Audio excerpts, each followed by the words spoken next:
நபி ஸல்லல்லாஹு அலைஹி வஸல்லம் அவர்கள் சொன்னார்கள், யஷ்பஹு ஹாஃபிதுல் குர்ஆனி லிஅஷரின் மின் அஹ்லி. குர்ஆனை மனனம் செய்தவர் அவருடைய குடும்பத்தில் 10 பேருக்கு நாளை சொர்க்கத்தில் சிபாரிசு செய்வார்கள். 10 பேருக்கு எவ்வளவு பெரிய பவர் பாருங்க. யோசிச்சு பாருங்க, சொர்க்கத்துக்கு சிபாரிசு செய்கிற தகுதி யாருக்கு தான் கிடைக்கும்? சொர்க்கவாசிக்கு தான் கிடைக்கும் இல்லையா? ஒரு விஷயம் சொர்க்கவாசிக்கு தான் கிடைக்கும். சரி, ஒரு ஆள் சொர்க்கத்துக்கு அனுப்புவதுங்கிறது அவ்வளவு சாதாரணமான விஷயமா? முஹம்மது ரசூலுல்லாஹி ஸல்லல்லாஹு அலைஹி வஸல்லம் அவர்கள் சொன்னார்கள், யார் குர்ஆனை மனனம் செய்கிறாரோ அவர் 10 பேரை சொர்க்கத்துக்கு அனுப்புவார். இந்த ஹதீஸுக்கு விளக்கம் சொல்லுகிற விரிவுரையாளர்கள் ஒரு செய்தி சொல்லுவாங்க. யார் அந்த 10 பேரு? 10 பேர்னா நல்லவங்களுக்கு சிபாரிசு செய்ய வேண்டிய தேவையில்லை. நல்லா தெரிஞ்சுக்கிட்டா, நல்லவங்க தானே எங்க போயிடுவாங்க?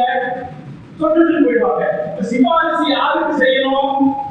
யாரு தீமை அதிகமானவர்களாக இருக்கிறார்களோ அவர்களுக்கு தான் சிபாரிசு செய்ய வேண்டிய அவசியம் இருக்கு. இப்ப தீமை நிறைந்தவர்களுக்கு தான் சிபாரிசு செய்யணும்.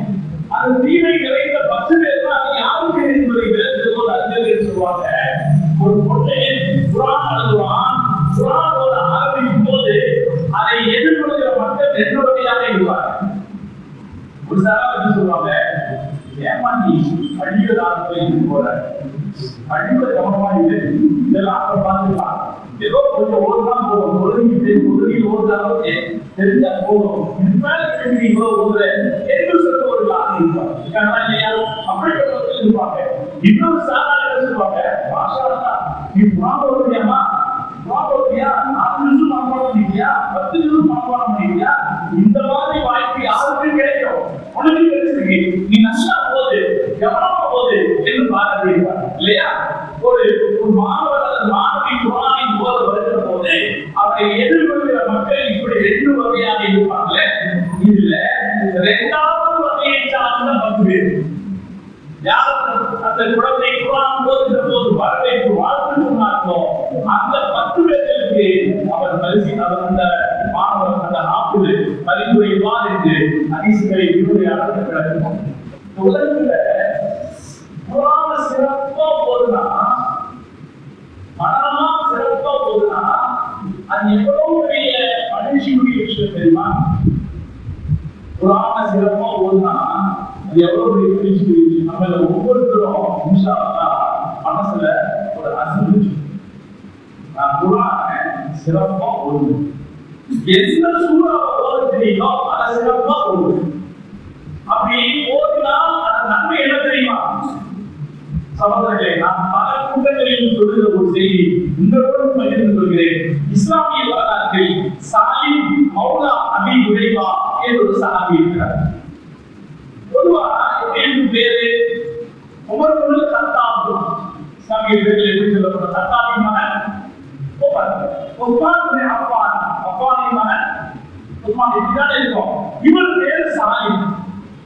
பேர் சாலிம். ஆனா எப்படி சொல்லப்படுகிறார் என்றால் சாலிம் மௌலா அபி ஹுரைரா, அபூ ஹுரைராவின் அடிமை சாலிம் என்று சொல்லப்படுகிறார். அபூ ஹுரைராவின் அடிமை சாலிம் என்று சொல்லப்படுகிறார். இன்று வரை முஹம்மது ரசூலுல்லாஹி ஸல்லல்லாஹு அலைஹி வஸல்லம் அவர்களுடைய தோழர்களே மிகச்சிறப்பான தோழர். ஆனா நீக்ரோ இனம் வைத்தார். நீக்ரோக்களில் கூட மிக பங்கரையான தோற்றம் கொண்டவர். பெரிய உடல், பெரிய உடல், மெல்லிய உடல். நீக்ரோக்கள் சாதாரணமாக எப்படி இருப்பாங்க? எப்படி இருப்பாங்க? நல்ல விடலாதான் இருப்பாங்க. மக்கள் அப்படி பாருங்க, மாஷா அல்லாஹ் வேற லேசா உரசனா போதும் இல்லையா? அவங்க பார்க்கணும் இல்லைங்களா? அப்படி நம்ம பார்க்கிறோம். அந்த அளவுக்கு ஆளுங்க மனசாலேயே இருப்பாங்க நீக்ரோ. ஆனா இது உடம்பு ரொம்ப பெருசு, மெல்லிய உடல், பார்க்கிறதுக்கு ஆனந்தம். அவரை சந்தை அடிமையான சிரியாவின் சந்தை அவரை இருக்கிறார். அடிமைக்கு சந்தை, சிரியாவின் சந்தை அவரை அடிமையாக இருக்கிறார். எல்லா அடிமைகளும் விட்டார்கள், இவரை மட்டும் வாங்குவதற்கு யாரும். மதீனாவிலிருந்து ஒரு வியாபாரி போயிருந்தார். அதற்கு 30 அடிமைகளை வாங்கினார். அப்ப அந்த முதலாளி என்ன செஞ்சாரு, இவரை நீங்க எக்ஸ்ட்ராவா எடுத்துட்டு இந்த அடிமையை எக்ஸ்ட்ராவா எடுத்துட்டு போயிட்டீங்க அப்படின்னு சொல்லிட்டார். அந்த அடிமையை அவர் எக்ஸ்ட்ராவா எடுத்துட்டு வந்து மதீனா சண்டையில் இருக்கிறார். அதிகாரம் அதே போல நடந்தது. எல்லா அடிமைகளும் விலை போய்விட்டார்கள். சாலிம் மட்டும் விலை போனது. அவரை வைத்திருந்த அந்த எஜமான் காலையிலிருந்து நான்கு காத்து பார்த்தார். யாராவது வாங்குவாங்களான்னு பார்த்தாரு. கடைசியில வெயில் ஏறிய உச்சியில் என்ன சொல்லிட்டாரு, இதுக்கு மேல உனக்காக நான் இங்கே இருக்க முடியாது, அதனால நீ ஒன்னையே விட்டுட்டு காசை எனக்கு கொண்டு கொடுத்து அப்படின்னு சொல்லிட்டு போயிட்டாரு. அந்த அடிமை சாலிம் அதிகாரியின் சட்டையில் இருந்து கொண்டு என்னை விலைக்கு வாங்குவாருந்தா சட்டப்படுத்தினார்.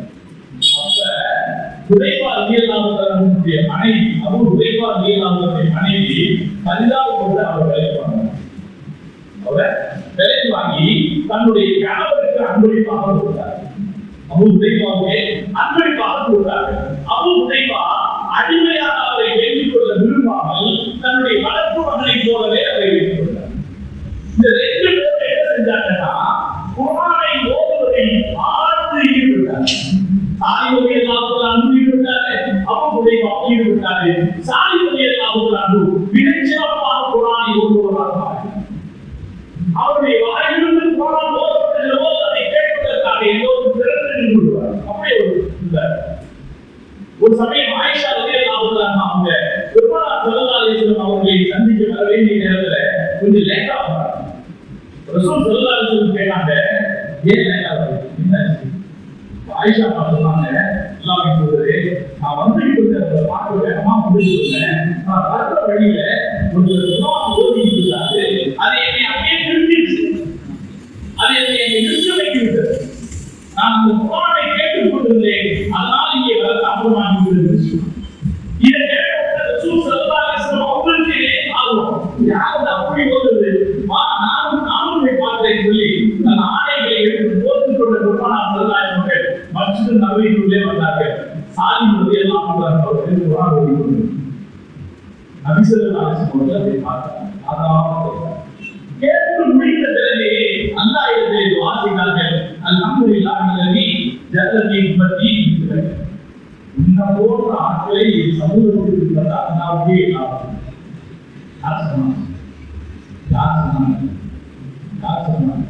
முஹம்மது ரசூலுல்லாஹி ஸல்லல்லாஹு அலைஹி வஸல்லம் இந்த போன்ற மனிதர்களை உம்மத்தில் வைத்த அல்லாஹ்வே லாபம். யாரெல்லாம் குர்ஆனை அழகுபட ஓதுகிறார்களோ அவர்கள் அத்தனை பேரும் இந்த பொறுமை சொல்லுவோம். அல்லாஹ் பொறுமை செய்வான். அதனால நான் சொன்னேன், எப்போ குர்ஆன் ஓதுனாலும் சத்தமா ஓது. நன்மை தாய்மார்கள் என்னதான் தெரியும். நீங்கள் வீடுகளில் நிச்சயம் குர்ஆன் ஓதுவீர்கள், அதுவும் தெரியும். நம்முடைய வீட்டை மறைக்கத்தான் மாற்றுவதற்கு குர்ஆனை தவிர எதுவும் தேவையில்லை.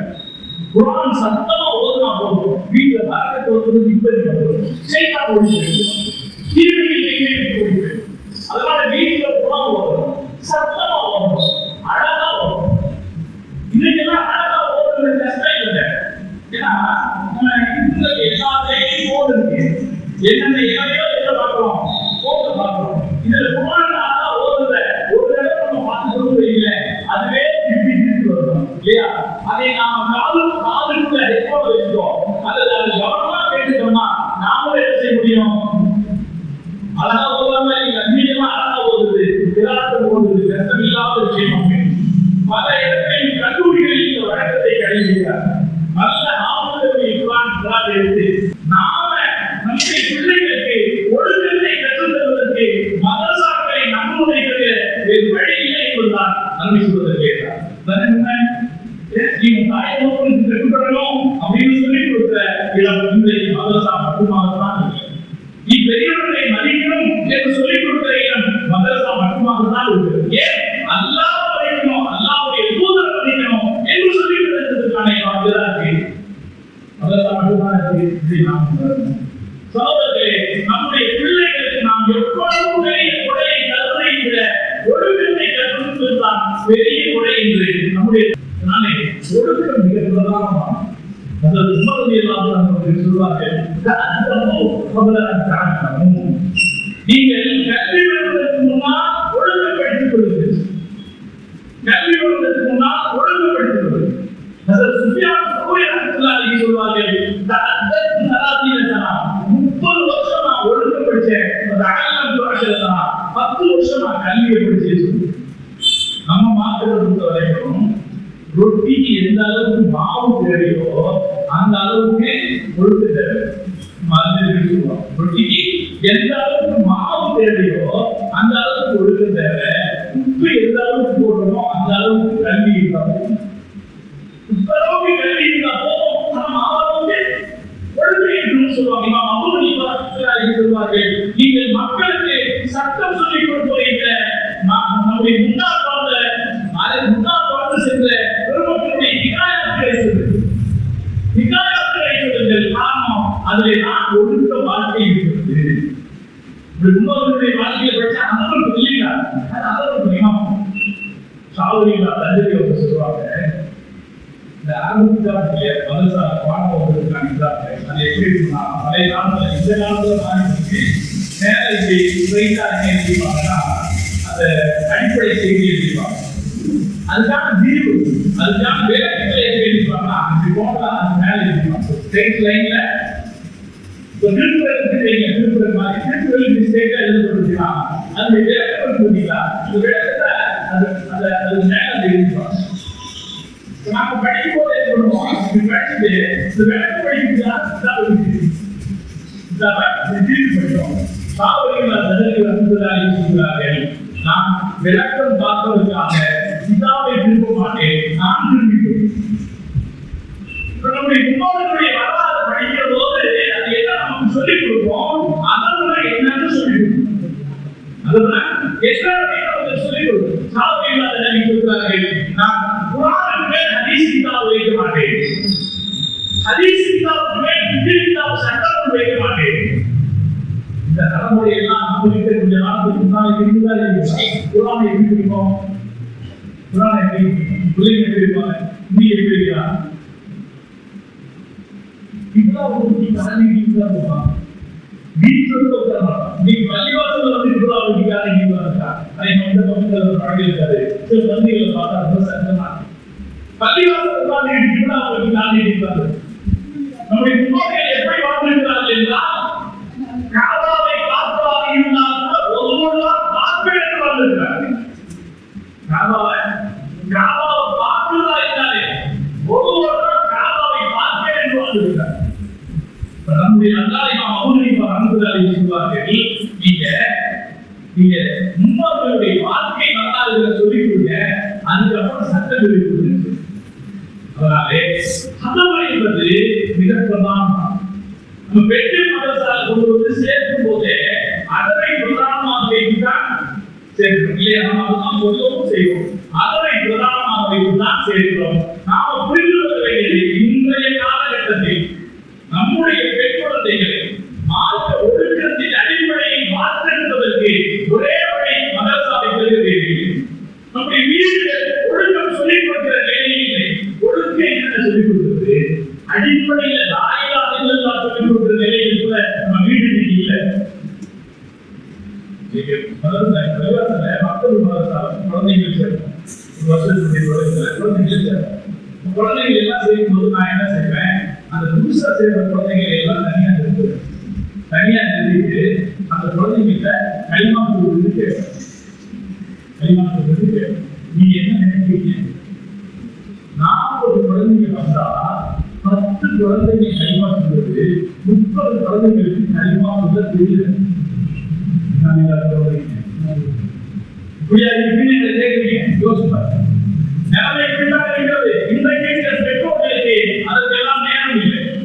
ஒரு பிஸ்மில்லாஹை சரியாக சொல்லிக் கொடுப்பதற்கு சூழ்நிலை பல இடங்களில் இல்லை. நம்முடைய மதரசாக்களுக்கு வருகிற குழந்தைகளின் மனநிலையை பார்க்கும் போதுதான் புரிந்து கொள்ள முடிகிறது. நம்முடைய வீடு எந்த வகையில் ஒழுக்கம் கற்பிப்பதற்கான சூழ்நிலை இல்லை. எல்லா சீர்கேட்டையும் வீடு கொண்டு வந்து சேர்த்திருக்கிறது. அதுபோல இன்னைக்கு வெயில் இருக்கிற இது கொண்டு வந்து சேர்த்தது. அதனை எந்த தாய் தன் குழந்தைக்கு அதனை சொல்லிக் கொடுக்கிற நிலையில் இருக்கிறார்கள். அவங்க அப்படின்னு தான் சொல்லிக் கொடுக்க முடியும். காலையில நம்ம பதிர்க்கிட்டாங்க குழந்தைகள் பதிர்க்கிறீங்கன்னு சொல்லுவோம். நாம பயபக்தியாக இருந்தா தானே குழந்தைகள் சொல்லுது. நம்ம மாற்ற என்ன சொல்லுது, நம்முடைய பாரம்பரியம் என்ன சொல்லுது, நாளை பதில் தொழுகைக்கு பிறகு முஸ்லிம்களின் தெருக்களை நடந்து போனா, மதுரை தொழுகைக்கு பிறகு முஸ்லிம்களின் தெரு போனா கேரியின் ரீங்காரம் போல குர்ஆன் ஓதப்படுகிற சத்தம் கேட்கும்னு பழைய வரலாறு. கேரியின் ரீ ஒவ்வொரு வீட்லயும் என்ன செய்வாங்க? குர்ஆன் ஓதி இருப்பாங்க. எங்கதான் உட்கார்ந்து ஓதுவாங்க? வாசலுக்கு பக்கத்துல தான் உட்கார்ந்து ஓதுவாங்க. இந்த ஓதுற சத்தம் கேட்கும். நம்முடைய முன்னோர்கள் தெரிஞ்சிருக்கலாம். ஓதினாங்களா இல்லையா? சுருட்டு ஓதுவாங்க. இன்னைக்கு உலகத்திலேயே மிக பாக்கியமான திருமணம் ரசூலுல்லாஹ் ஆயிஷா அம்மாவை கல்யாணம் திருமணம். ரசூலுல்லாஹ் ஆயிஷா அம்மா கல்யாணம் பல காரணங்கள் இருக்கலாம் இல்லையா? அது தீனுடைய காரணத்துக்காக கல்யாணம் பண்ணப்பட்டது ஆயிஷா அம்மாவுடைய திருமணம். திருமணத்தால் கிடைச்ச நன்மை என்ன? ஆயிஷா அம்மாவுக்கு ரசூலுல்லாஹ் இருந்து 2210 ஹதீஸ்களே எவ்வளவு சொல்லுங்க. இந்த தீவி ஆவி ஒரு பங்கு ஆயிஷா அம்மாவின் கொடை. இந்த ஆசிரியர்கள் முதல்வர்கள் ஆசிரியர்கள் மட்டுமே உதவியாக இருக்கும். சோதனையில் ஆசிரியர்களுடைய தொடர்பு இருக்குது. அது சாதாரணமானதல்ல. தொடர்பு சாதாரணமானதல்ல. நம்முடைய மாற்றத்தை பொறுத்து கல்வி என்பது செய்திகள் அல்ல. நீங்க எத்தனை செய்தி தெரிஞ்சுட்டீங்க அப்படின்றத வச்சு நீங்க ஆளின் கிடையாது. எவ்வளவு செய்திகளை தெரிந்து கொள்கிறீர்கள் என்பதை வைத்து ஆளின் கிடையாது. கல்வி என்பது நூல், ஒரு ஒளி. செய்தின்னு சொல்றீங்க, அது ஒரு ஒளி. அது இதயத்திலிருந்து இதயத்திற்கு. ஆசிரியர்கள் சாதாரணமானவர்கள் அல்ல. அவங்க வெறும் செய்திகளை மட்டும் சொல்லிக் கொடுப்பவர்கள் அல்ல, ஈமானை கடத்துவர்கள். ஈமானை கடத்துவங்க. அவங்களுக்கு இருக்கிற ஈமான அவங்கள்ட்ட போது மாணவர்களுக்கு கடத்துவங்க. அதனால இன்னைக்கு இருக்கிற மதரசாக்கள் மக்கள் நாம் இங்கே வந்திருக்கிற பொதுமக்களை கேட்டுக்கொள்வேன். நம்ம செய்ய வேண்டிய உட்படுத்துவோம். நம்ம குழந்தைக்கு மக்களுடைய குரான் ஓதி கொடுக்கிற உஸ்தாத முதல்ல நம்ம மதிக்கணும். உஸ்தாத நம்ம மதிக்கணும். ஈமான மதிக்கிறதுடைய அடையாளம். அந்த குழந்தைக்கு மக்களை ஓதி கொடுக்கிற உஸ்தாதனாலே நான் எல்லாரும் கொஞ்சம் இறக்காம கம்மி சத்தம் வாங்குறாங்க. நம்ம முன்னோர்கள் அப்படி இல்லை. முன்னோர்கள் அவங்க தான் படிச்சாங்க. முன்னோர்கள் அந்த உஸ்தாதிகளை படிச்சாங்க. அப்படின்னு கேட்டீங்களா? நான் என்ன அவங்களுடைய அவங்க குடும்பத்துல பையனை குரான் உஸ்தாத இருக்காங்க. அவர் குரான் ஓதி கொடுத்தார். ஓதி முடிச்ச உடனே உஸ்தாதுக்கு 100 திருகம் கொடுத்தார். 100 திருகம் கொடுத்தார். அந்த நாள் எப்படின்னா ஒரு திருகத்துக்கு ஒரு ஆடு வாங்குவாங்க. ஒரு திருகத்துக்கு ஒரு ஆடு வாங்குவாங்க. அந்த நாளில் 100 திருகம் கொடுத்த உடனே அவர் சொன்னாரு, நிறைய வந்து நீ இமாமர்களே அப்ப இமாம் அபூஹனீஃபா சொன்னாங்க, இல்லை இல்லை உங்களுக்கு தெரியும், நீங்கள் என் குழந்தைக்கு கொடுத்தது எவ்வளவு இதைவிட பெருசு உங்களுக்கு தெரியும் இல்லையா? அவர் குழந்தைகள் எடுத்து கொடுத்தாரு, குர்ஆனை கற்றுக் கொடுத்தாரு. குர்ஆனை கற்றுக் கொடுத்தது எவ்வளவு பெரிய விஷயம் எனக்கு தெரியும். அதனால நீங்க ஜாஸ்தியும் சொல்லாதீங்கன்னு சொன்னாங்க. நாம புரிந்து கொள்ள வேண்டிய விஷயம், இன்றைய சூழலில் குழந்தைகளை வைத்திருக்கிற ஒவ்வொரு பெற்றோரும் நான் அவர்களிடத்திலே மிக பணிவன்போடு கேட்டுக்கொள்வேன். அந்த குழந்தைய அந்த உஸ்தாதுக்கு நீங்க மதிப்பு, உஸ்தாதுக்கு நீங்க மதிப்பு, நீங்க மதிப்பு கொடுத்தா என்ன மதிப்பு கொடுக்கணும்? இவர்தான் என் குழந்தைக்கு லா இலாஹ இல்லல்லாஹ் சொல்லி கொடுக்கிறோம், இவர்தான் என் குழந்தைக்கு பிஸ்மில்லாஹ் சொல்லி கொடுக்கிறோம், இவர்தான் என் குழந்தைக்கு ஈமான் இஸ்லாம் காரியங்களை சொல்லி கொடுக்கிறோம் என்ற மரியாதை நாம் முக்கியமா இல்லையா? இன்ஷா அல்லாஹ் இந்த சமயம் நாம் ஒரு முடிவு செய்வோம். உஸ்தாதுகளை நாம் மதிப்போம். மதரசாக்களில் உஸ்தாத் பீகளாக இருக்கிறவரை நாம் மதிப்போம். அவர்கள் நம்முடைய ஈமானை பாதுகாத்து கொள்கிறார்கள். அவர்கள் தான் கல்வியை அவர்கள் தான் மதத்தை கற்றுக் கொள்கிறார்கள். இதை நாம் நான் அடுத்ததாக இந்த மதரசாவுடைய நிர்வாக அமைப்புகளை கேட்டுக்கொள்வேன், எந்த உஸ்தாத்மார்களை கேட்டுக்கொள்வேன். கல்வி எந்த அளவுக்கு பிரதானமானதோ, ஒழுக்கம் எந்த அளவுக்கு பிரதானமானதோ, அதே அளவுக்கு கல்வியிலும் திறன் படைத்தவர்களாக நம்முடைய சகோதரிகளை உருவாக்க வேண்டியது இன்றைய காலத்தின் தேவை. ஒழுக்கம் ஒழுக்கம் சொல்லலையா? சொல்லிட்டேன். ஒழுக்கம் இருந்தால்தான் எதுவும் பயன்படும், இல்லைனா எதுவும் பிரயோஜனம் இல்லாமல் போயிடும். வாஸ்தவம். ஒழுக்கம் எந்த அளவுக்கு அவசியமோ அதே அளவுக்கு அவர்கள் போதிய கல்வியை பெறாதவர்களாக வர வேண்டும் என்று நாம் ஆசைப்படுவோம். முன்னாலே அந்த பேசும்போது இஸ்லாத்திலே கல்வி இருக்கிறது எவ்வளவு பெரியவர்கள் இருந்தார்கள் சொல்றாங்க. நிறைய ஒரு பட்டியல் சொல்லி காமிச்சாங்க. நீங்க அதை எந்த அளவில் கவனித்தீர்கள் தெரியும். பெரிய பட்டியலை சொல்லி காமிச்சாங்க. எகிப்து போனா எகிப்துல வந்து இமாம் ஷாஃபி ரஹ்மத்துல்லாஹி அலைஹி அவங்களுடைய மகரா ஷாஃபி ரஹ்மத்துல்லாஹி அவருடைய மகன். அதுக்கு முன்னால நபீசுல் மிஸ்ரியா அம்மாவுடைய மகள். நபீசுல் மிஸ்ரியா அம்மாவுடைய மகள் பிரம்மாண்டமா இருக்கும். இந்த பள்ளிவாசல் பிரம்மாண்டமா இருக்கும். அதோட ஒப்பிடும் போது இமாம் ஷாஃபி ரஹ்மத்துல்லாஹி அலைஹி மகள் சின்னதா இருக்கும். அது இந்த உலகத்திற்கு சொல்லுகிற செய்தி என்னன்னா, இஸ்லாம் தாய்மார்களுக்கு இவ்வளவு முக்கியத்துவம் கொடுத்திருக்கிறது.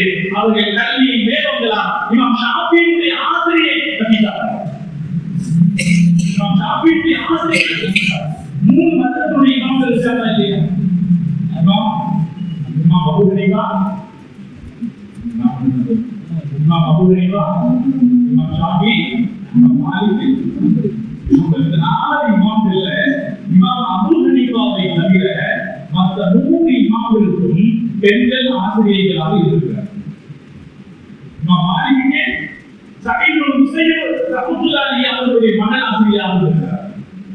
இமாம் ஷாஃபிக்கு நபீசா ஆசிரியராக இருக்கிறார். இதேபோல இமாம் அஹ்மத் பின் ஹம்பல் ரஹ்மத்துல்லாஹி அலைஹி அவர்களுடைய ஆசிரியர்களுடைய பட்டியலில் இருக்கிறார் ஒரு ஆசிரியர்.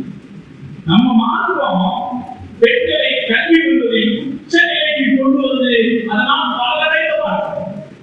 நீங்க யோசிச்சு பாருங்க, இன்னைக்கு கூட பொம்பளை பேசினா எடுபடாது அப்படிங்கிறதா யதார்த்தம். கரெக்ட் தானா? இன்னைக்கு கூட பொம்பளை பேசினா எடுபடாது. ஆனா ரசூலுல்லாஹ் அவருடைய மனைவி ஆயிஷா அம்மா இருக்கிற 2210 ஹதீஸ்களுக்கு கீழே நிற்க வேண்டிய கடமையை முஸ்லிம் உம்மத்துக்கு ஏற்படுத்தியிருக்கிறார்.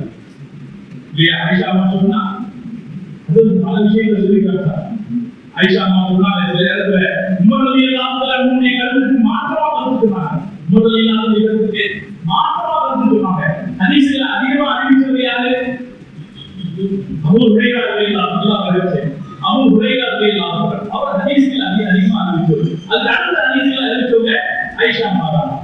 அபூ ஹுரைரா ரலியல்லாஹு அன்ஹு அவர்கள் அறிவித்த கருத்துக்கு எதிராக மாற்றமான ஆயிஷா அம்மா கருத்து சொல்லி அந்த கருத்தை ஏற்றுக்கொள்ளப்படுகிறது இஸ்லாமிய. இதனால தாய்மார்கள் சகோதரிகள் நிறைய மார்க்கத்தை படிக்கிறது இங்கிருந்து பட்டம் வரக்கூடியவர்களுக்கு சொல்லுவேன், இங்க வந்து அம்மா மார்களுக்கு சொல்லுவேன், முதல்ல படிக்க வேண்டியது என்னன்னா இஸ்லாமிய சட்டம். இன்னைக்கு நமக்கு எனக்கும் அவங்க சேர்த்து நான் சொல்றது மார்க்கத்தினுடைய சட்டங்களை கஷ்டம் கிடையாது. லேசு மார்க்கமே லேசுதான். மார்க்கத்தினுடைய சட்டம் மார்க்கமே லேசுதான். நீங்க தொடர்பியாக என்ன செய்யலாம்? தண்ணியில ஊற்றி முடியாது என்ன செய்யலாம்?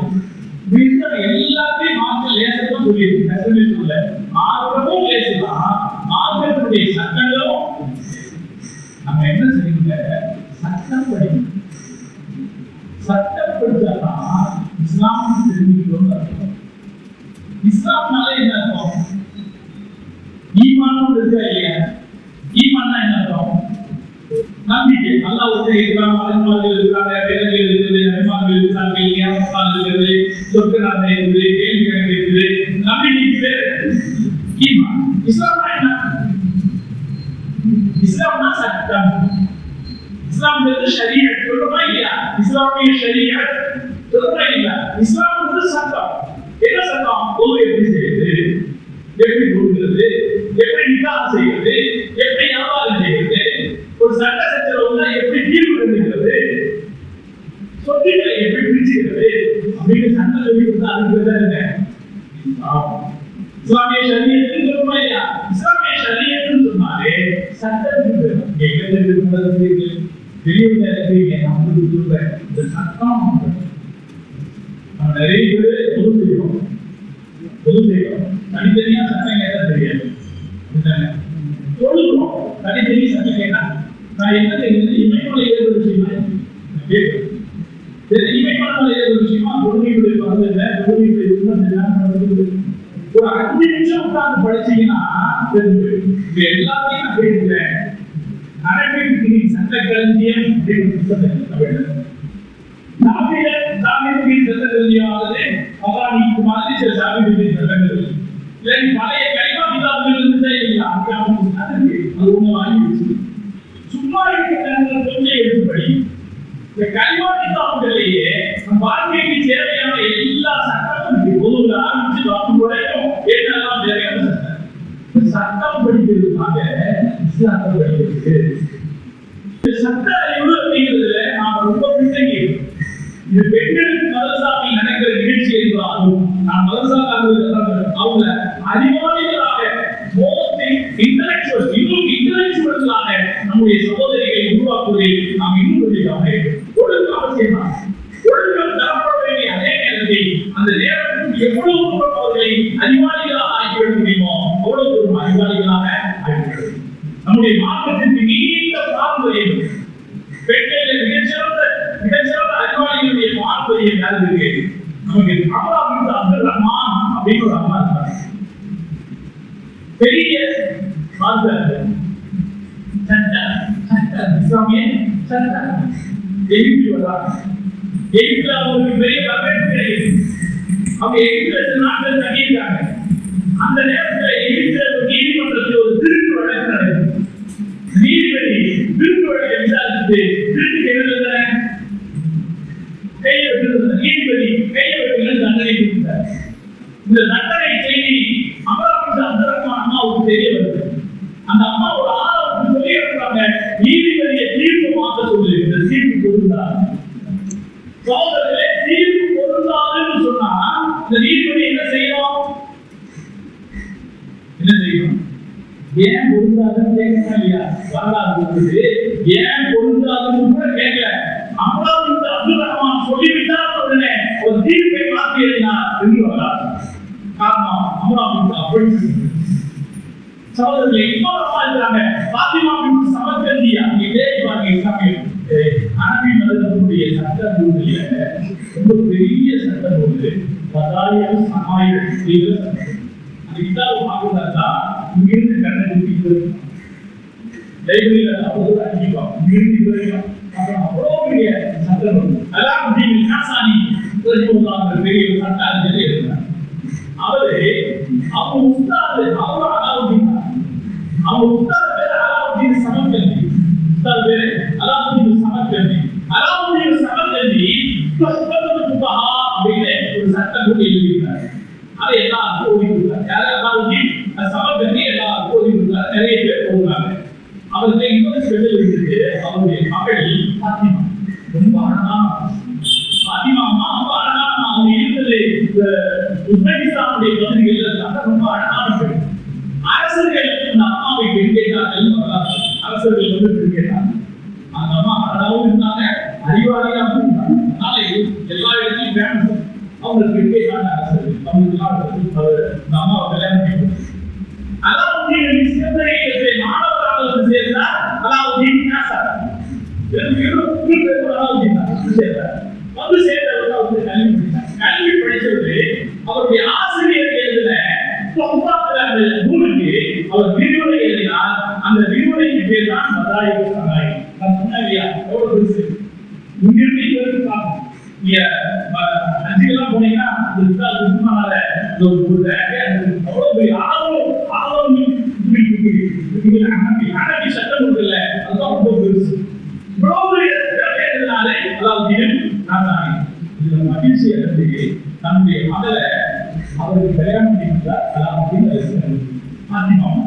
வரலாற்றுல பாத்திமத்து இஸ்கந்தரியாக எழுதிப்பாங்க. அந்த அம்மாவுடைய ஆற்றல் வரும். இவ்வளவு பெரிய சட்டமுறை எழுதிய அலாவுதீன் நாசானி மார்க்க தீர்ப்பு சொல்லும் போது அதில் மனைவியிடத்தை காட்டி சரியா என்று பாருங்க.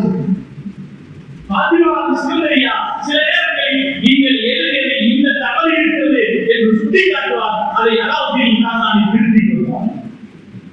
தீர்ப்புகள் மாற்ற சட்ட தீர்ப்பு சட்ட தீர்ப்புகள் பத்துவாக்கள் வழங்கப்படுகிற போது அலாவுதீன் நாசானியுடைய கையெழுத்தில் இருக்கும். அவருடைய மனைவி பாத்திமத்து இஸ்கந்தரியாவுடைய கையெழுத்தில் இருக்கும் என்று வரலாறு. இஸ்லாமிய வரலாற்றை சட்டம் தெரிந்தவர்கள் பெண்கள் எல்லாரும் இருக்கிறார்கள். இன்னைக்கு இருக்கிற நம்முடைய கடமை என்னன்னா, நம்முடைய சகோதரர்களை இந்த சட்டம் அறிந்ததுல நம்ம அவங்கள ஆழமான தொடர்பை ஒழுங்கங்களை கொடுக்கிறோம் அப்படிங்கிறது வார்த்தை தான். அறிவாளிகளாகவும் ஆகணும் இல்லையா?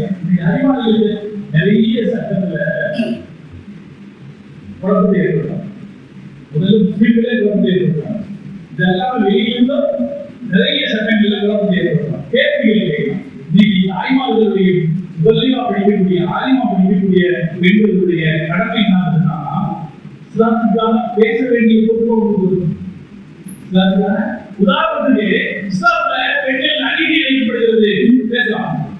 ஆண்களுக்கு ரெண்டு பங்கு சுற்றுல பெண்களுக்கு பேசுறாங்க. இதை நாம எவ்வளவுதான் ஆட்சித்தனமா கத்தி பதில் சொன்னாலும் கேட்கறதுக்கு அவன் தயாரா இல்லை. எவன் குற்றச்சாட்டுனா அவன் தயாரா இல்லை. வேலையில் ஒரு சகோதரி எடுத்து பதில் சொல்வார் என்றால் இந்த உலகமே கேட்க தயாரா. ஒரு சகோதரி எடுத்து பதில் சொல்லணும். எப்படி சொல்லணும்? இஸ்லாத்துல அப்படி கிடையாது. எல்லா இடத்துலயும் ஆணுக்கு கிடைக்கிறது என்று பெண்ணுக்கு பாதிக்கிற சட்டம் எல்லா இடத்துலயும் கிடையாது. அத்தாவுக்கு அம்மாவுக்கு சொத்து பிடிக்கும் போது அத்தாவுக்கு ஆதரவு ஒன்றுனா அம்மாவுக்கு ஆதரவு ஒன்றுதான். அந்த இடத்துல பார்த்து மாற்றம் சமநிலையை வச்சிருக்கு. வேற பல இடங்களிலும் சமநிலையை வச்சிருக்கு. மகளுக்கும் சட்டம் சொல்லுகிற போது மட்டும்தான் இவனுக்கு ரெண்டு பங்குனா அவருக்கு ஒரு பங்கு சொல்லியிருக்கு. அதுக்கு நியாயம் இருக்கிறது என்றெல்லாம் தாய்மார்கள் விலக்கி சொல்வார்கள் என்றால் இந்த தீனை இந்த காலகட்டத்தில் அதனால் இன்றைய சகோதரிகளுக்கு அவர்களை சட்ட அறிவில் வல்லுநர்களாக வளர்க்க வேண்டிய தேவை இருக்கிறது. நல்லா உறுதி செய்வாங்க. நாமும் சட்டம் தெரிவிச்சோம். நான் இந்த எல்லாத்தையும் கேட்கிறேன். ஒரு சட்ட புத்தகம் வாங்கி எது ஒருமை முடியும் அப்படின்றத படிச்சா இதெல்லாம் வந்து இல்லையா? நம்ம மாதத்தை படிக்கிறது ரொம்ப லேசு. யார கல்யாணம் பண்ணக்கூடாதுன்னு நல்லா சொல்லிட்டாங்க. அதை படிச்சா யாரையெல்லாம் கல்யாணம் பண்ணிக்கலாம்னு தெரியும். எதையெல்லாம் சாப்பிடுறது ஹராம்னு நல்லா சொல்லிட்டாங்க. அது படிச்சா எதையெல்லாம் சாப்பிடலாம்னு தெரியும் இல்லையா? அதுபோல எது ஒன்றுமை பிடிக்கும், எது நோன்மை பிடிக்கும், எது அஜூராவை பிடிக்கும் அப்படின்னு முஸ்லிம்களை படிச்சா நம்மளெல்லாம் ஆனா தெரியும். நான் வந்து சொல்லாம இருக்கிற நீங்க போய் படிக்கிறேன். இப்ப நீங்க நாளைக்கு சொல்லுங்க பவுடர் போட்டா சொல்ல முடியுமா? சில பெண்கள் கேட்பாங்க வீடு கொடுத்தா ஊக்க முடியுமா? குழந்தைய பற்றி மடிக்க வச்சுக்கலாம். குழந்தை ஒன்று போயிடுது. இப்ப நம்ம ஒன்று முடியுமா? கேள்விகள் வந்து இல்லையா? இந்த கேள்விகளுக்கான பதில் நம்ம இருக்கு. நான் படிக்கிறோம். அதனாலதான் சொன்னேன். நல்லா நமக்கு தோல்வி செய்வாங்க. நம்ம ரொம்ப சிந்தனையுமா தோல்வி சொல்லுவாங்க. இஸ்லாமிய சட்டங்களை நமக்கு தேவையான அளவு இருந்தாலும் ஜனாதா தொழுகை நம்ம அத்தா அம்மாவுக்கு ஜனாதா தொழும்போது அவங்களுக்கு செய்யற கடைசி கடமை என்னது? ஜனாதா தொழுகைக்கு வரும்போது தெரியாத பிள்ளைகள் எவ்வளவு இருக்கிறார். நம்மளை யாராவது நான் கவனம் போட போறேன், நான் குளிப்பாட்ட போறேன்னு சொல்லலாம், நான் குடியில இறங்கி வைக்கிறேன்னு சொல்லலாம். என்ன காரணம்? சட்டத்தை பின்பற்றி பயணம் சட்டம் தெரியாம செஞ்சு பயணம். இதெல்லாம் நம்ம படிச்சுக்கலாம். நான் மீண்டும் கேட்கிறேன், இணைப்படையிலே ஒரு விஷயமா, இணைப்படையிலே ஒரு விஷயமா, அல்லது ஏதாவது 7 கடற்கரை நீதி கிடைக்கிற காரியமா? இல்லையே. இப்ப சாதாரணமா படிச்சுட்டு அப்படி விஷயம் தானே எல்லா பற்றி செய்வாங்க. நாம இன்னைக்கு இளைஞர்கள்லாம் இருக்கீங்க. ஒரு புதிய அதிகபட்சமா 6 மாதம் அத்தியாவசியமான சட்டங்களை 6 மாதம் படிக்கிறார். நம்முடைய சகோதரிகளுக்கு இந்த சட்டங்கள் மீண்டும் ஆழமாக தரப்படும். சட்டங்கள் தெரிவதோட சட்டங்களுக்கான நியாயங்களும் சேர்த்து தெரிகிற அளவுக்கு அவர்கள் அறிவாளர்களாக ஆக்கப்பட வேண்டும். எனவே இன்றைய காலகட்டத்தில் ஒழுக்கம் என்பது எந்த அளவுக்கு அவசியமானதோ அதே அளவுக்கு அறிவின் திறன் வாய்ந்தவர்களாக நம்முடைய சகோதரிகள் உருவாக்கப்பட வேண்டிய அவசியம். நம்முடைய தாய்மார்களுக்கு இருப்பார்கள். அவர்களுக்கு நம்மை மார்க்க சட்டம் தெரிந்தவர்களாக ஆக்கிவிட வேண்டிய அவசியம். இங்கே பட்டம் பெறக்கூடிய 10 மாணவிகளுக்கு ஒரே ஒரு செய்தியை கூறி நான் முடித்துக் கொள்கிறேன். 10 மாணவிகளுக்கு இருக்கக்கூடிய நீங்க ஒரு 10வது மாணவரோட தொடர்ந்து செய்தியில் மசூதி ரஹ்மத்துல்லாஹி சொல்வார்கள். மிகப்பெரிய இஸ்லாத்தை கேரளா முழுக்க வளர்த்த மாபெரும் மனிதர் செய்தியில் மசூதி ரஹ்மத்துல்லாஹி அவங்க சொல்லுவாங்க,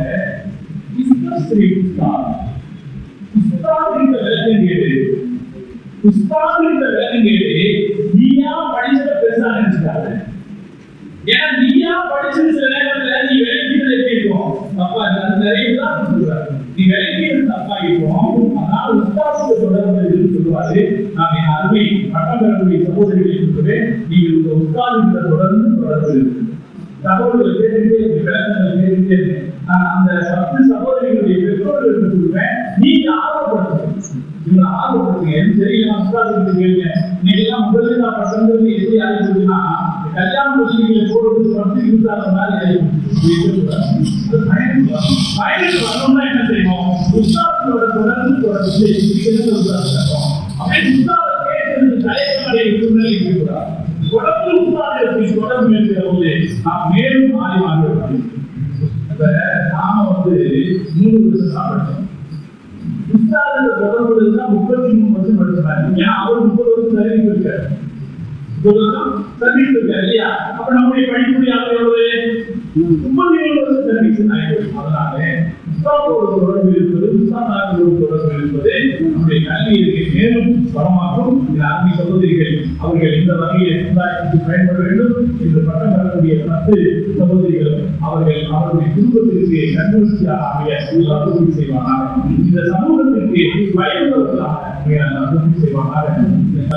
728 மாணவிகளை உருவாக்கிய கல்விநிறுவனம் தியாகம் அதனை நீடித்து 1000 ஆய்வாக்களை முதலீட்டாளர்களை சமுதாயத்தில் தர வேண்டும். அதற்குரிய ஆட்களை எல்லா வகையிலும் நிர்வாகிகளும் இருக்கிற தலைமை ஆசிரியர் குறித்த ஆசிரியர்களுக்கும் அல்லா வழங்க வேண்டும் என்று ஆசையில் என்னை இங்கே அழைத்தமைக்கு நன்றி கூறி இந்த வார்த்தைகளை நிறைவு செய்கிறேன். அஸ்ஸலாமு அலைக்கும் வரஹ்மத்துல்லாஹி வபரகாத்துஹு.